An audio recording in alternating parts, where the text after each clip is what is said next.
আসহাবা বানি ইসরাঈল বালাউনা কাহাতুন ফায়াখরুজুনা ওয়া ইয়াদিদ্দুন, এমন মুসিবত নাযিল হলো, দৌড় দিয়ে তারা বেরিয়ে গেছে শহর থেকে বাঁচার জন্য।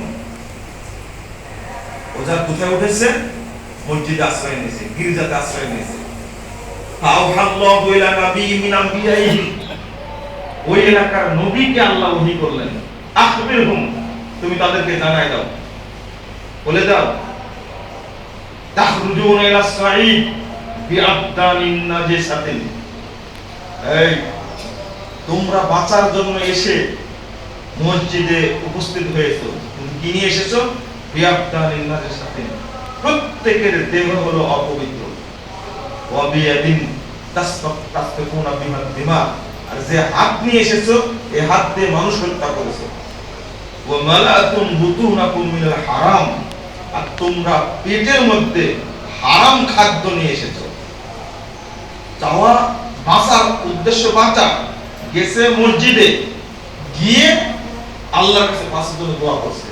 আল্লাহ বলছেন তোমরা অপবিত্র শরীর নিয়ে মসজিদে এসেছো, আর হাত নিয়ে এসে রক্ত মাখা, আর পেট নিয়ে এসেছো একবারে হারাম দ্বারা ভর্তি।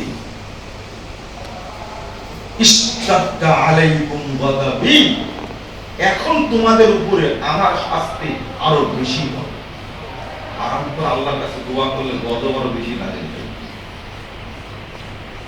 ফালাম তাজদাদু ইল্লা বুদা, এখন তোমরা আমার রহমত থেকে দূরেই সরতে থাকবে, দূরেই সরতে থাকবে। নাউযুবিল্লাহ, আস্তাগফিরুল্লাহ। তো ওই লোকটির জন্য ইবনু উমর রাদিয়াল্লাহু আনহু ইবনু আমেরকে দেখতে গেছেন, চাচা দেখতে গেছেন। তো চাচা বলছেন, আব্দুল্লাহ আলা তাদুল্লাহ আলী, আমার জন্য দোয়া করবে না? 224 নম্বর হাদিস সহিহ মুসলিম। আব্দুল্লাহ, আমার জন্য তুমি দোয়া করবে না অসুস্থতায়?